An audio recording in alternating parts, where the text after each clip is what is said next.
ये जो मैजिशियंस होते हैं ना, इनकी लाइफ मिजरेबल होती है। आप यकीन करें, आप किसी मैजिशियन से जाके खुद पूछ लें कि तुम्हारी लाइफ कैसी है।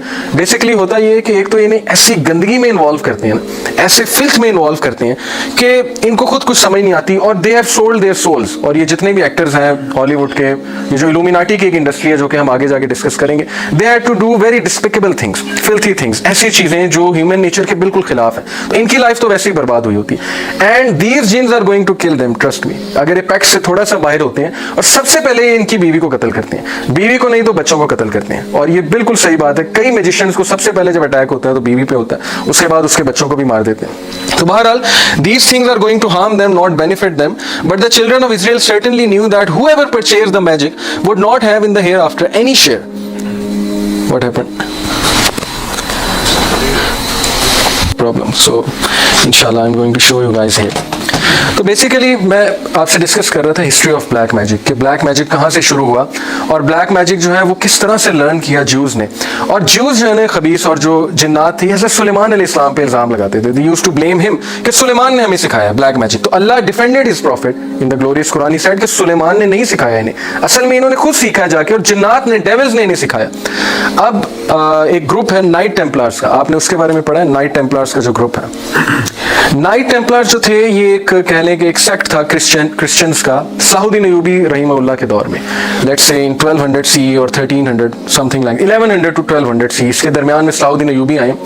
नाइट टेम्पलर्स एक एक्सट्रीमिस्ट ग्रुप था, और इनके एक्सट्रीमिस्ट व्यूज थे। इनके एक्सट्रीमिस्ट व्यूज ये थे कि हमारा जो क्रिश्चियनिटी का एक कह लें कि एक व्यू है, सिर्फ वो व्यू ठीक है, बाकी सारे के सारे व्यूज जो है वो बिल्कुल गलत है। And they used to kill other Christians, they used to kill Muslims literally.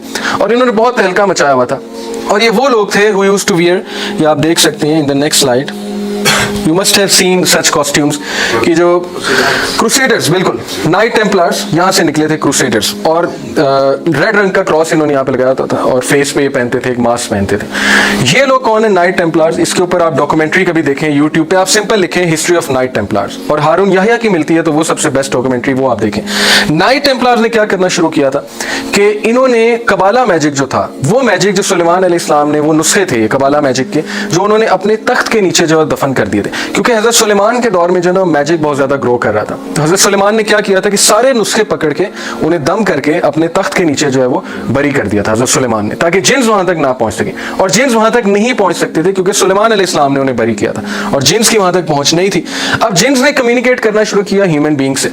अब नाइट टेम्पलर्स के साथ उन्होंने जब कम्युनिकेट किया, according to the history, knight Templars को उन्होंने कन्विंस किया कि थ्रोन ऑफ सुलेमान जहां पे था, वहां पे एक ट्रेजर बरिड, वो ट्रेजर तुम निकाल लो अगर, तो you will rule the world. और वो ट्रेजर क्या था? वो कबाला मैजिक के नुस्खे थे। अब उन्होंने वो ट्रेजर निकाला सलाहुद्दीन अय्यूबी के दौर में। इसीलिए देखें जो पैलेस्टाइन है ना, उसकी बहुत ज्यादा इंपॉर्टेंस है, ज्यू हिस्ट्री में भी, ज्यूइश हिस्ट्री में भी, क्रिश्चियंस में भी, और मुस्लिम हिस्ट्री में भी। और ज्यूज के नजदीक तो इसलिए इंपॉर्टेंट है क्योंकि वो समझते हैं कि यहाँ पे एक ट्रेजर दफन किया था हमारे लिए सुलेमान ने, जो हमने बाद में निकालना था जाके। अब नाइट टेम्पलर्स उसको ऑलरेडी निकाल चुके हैं according to the documentary. Knight Templars ने जब उसको निकाला तो कबाला मैजिक था। अब Kabbalah is an ancient Jewish magic, it's a black magic, it's a very strong magic. Kabbalah magic जब उन्होंने निकाला तो उन्होंने उसके स्टडी करना शुरू किया, वो इल्म सीखना शुरू किया, जिन्स के साथ कम्युनिकेट करना शुरू किया। अब इन नाइट टेम्पलर्स को चुन चुन के किंग, एक था यूके में एक किंग था, मुझे उसका नाम भूल गया, उसने चुन चुन के इनको मारा था। सलाहुद्दीन अय्यूबी ने भी चुन चुन के इन्हें मारा था। लेकिन some of them fled to UK, वहां पे जाके इन्होंने रिफ्यूज ली, और वहां से नेटवर्क ग्रो होना शुरू हुआ है नाइट टेम्पलर्स का। और ये ग्रो होते होते इसकी दो ब्रांचेस निकली हैं नाइट टेम्पलर्स की, इल्यूमिनाटी एंड द फ्रीमेसन्स। ये basically both of them, these are the same things, Illuminati and Freemasons. Illuminati basically Germany से निकला था, इसलिए इल्यूमिनाटी उसका अलग से नाम है। फ्रीमेसन्स यूके साइड से निकले थे। तो ये है लेकिन एक ही चीज। और इनकी रूट क्या है? इनकी रूट जो है वो नाइट टेम्पलर्स हैं। और नाइट टेम्पलर्स के पास क्या था? उनके हाथ में क्या लगा था? उनके हाथ में ब्लैक मैजिक, कबाला के जो है नुस्खे लगे थे, जिससे उन्होंने कम्युनिकेट करना शुरू किया जिन्नात के साथ। अब आपको पता है कि जिन्स के साथ जब कम्युनिकेट करते हैं, jeans have certain power, they can overcome human beings. और ऑब्वियसली जो मुस्लिम नहीं है उसकी तो प्रोटेक्शन वीक हो जाएगी, ऑल्दो अल्लाह ने काफिर के साथ भी फरिश्ते पैदा किए हैं, बट उनकी प्रोटेक्शन बहुत वीक हो जाएगी because they don't pray, they don't follow the सुन्ना।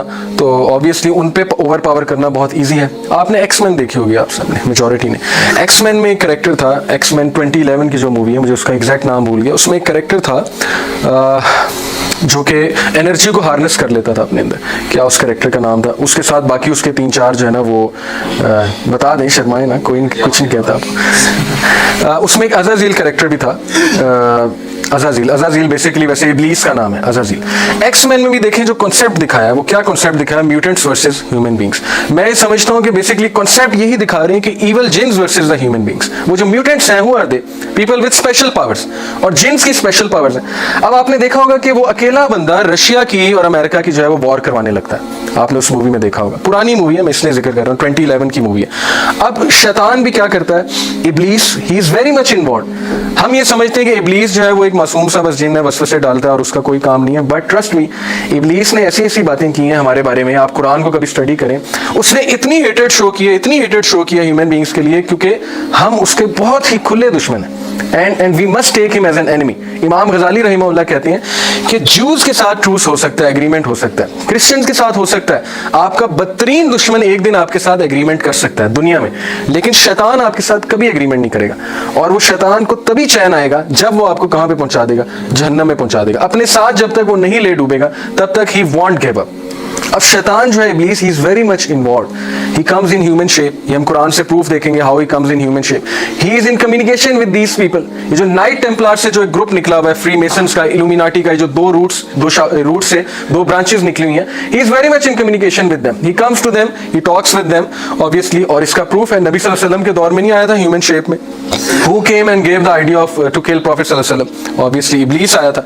और ये शूरा में बैठा करता था कुरैश की इब्लीस, आके उन्हें इंसाइट करता था कि प्रॉफेट सल्लल्लाहु अलैहि वसल्लम के खिलाफ ये एक्शन ले। जंगे बदर में आया था कि नहीं आया था? अबू हुरैरा रज़ियल्लाहु अन्हु के सामने आया था कि नहीं आया था? So he can come in human shape and he keeps coming before them. ये इल्यूमिनाटी और फ्रीमेसन का जब टॉपिक आएगा हम डिटेल में डिस्कस करेंगे। बहरहाल बात हो रही थी नाइट टेम्पलर्स की। अब फ्रीमेसन और इल्यूमिनाटी जो है ये नाइट टेम्पलर्स से निकले, और नाइट टेम्पलर्स के हाथ में क्या लगा था?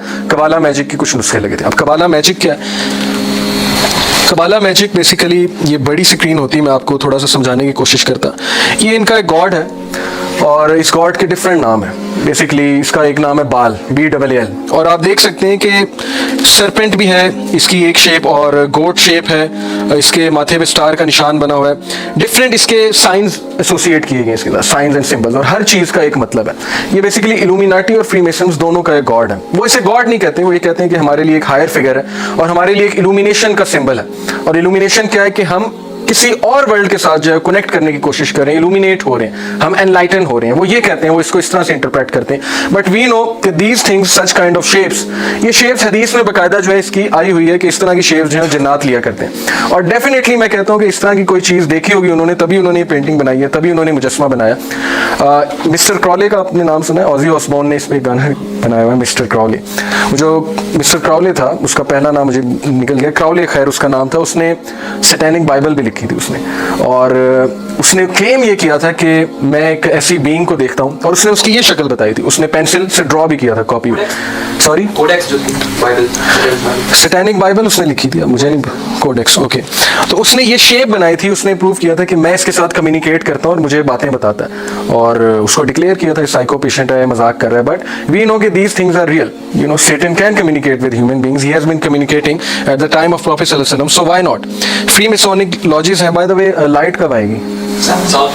7 बजे, अभी तो आधा घंटा है। तो चलें, मैंने आपको कुछ डॉक्यूमेंट्रीज वगैरह दिखानी थी, आई विल शो यू इंशाल्लाह। But moving on, free Masonic lodges हैं, और आपने देखा होगा कि फ्री मेसोनिक लॉज जो होता है उसमें हमेशा चेकर्ड फ्लोर होता है। चेकर्ड फ्लोर की क्या बात है? चेकर्ड फ्लोर की क्या रियलिटी है? Does anyone no?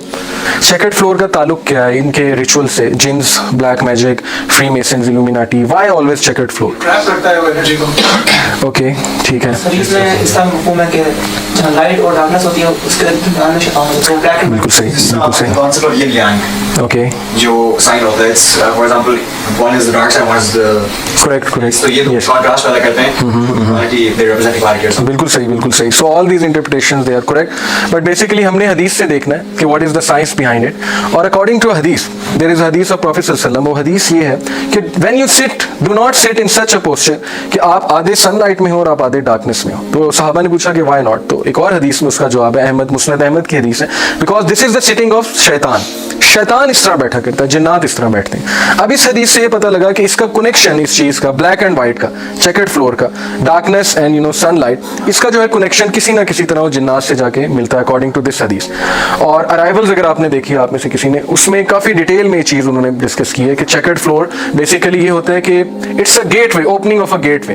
Black magic, Kabbalah magic basically signature की लैंग्वेज से होता है। साइंस लैंग्वेज होती हैं, मुजस्मे होते हैं, पेंटिंग्स होती हैं, उनके थ्रू जो है ना ये जिन्स ट्रैवल करते हैं, उनको एनर्जी मिलती है इन चीज़ों से। तभी हदीस में आप देखें कि मुजस्मों का जो कुछ सुना गया अल्लाह पाक इस पर अमल करने वाला और आगे लोगों तक पहुंचाने वाला बनाए। मज़ीद इस्लाही बयानात के लिए हमारा YouTube चैनल MA रिमाइंडर को सब्सक्राइब करें। जज़ाकल्लाहु खैर।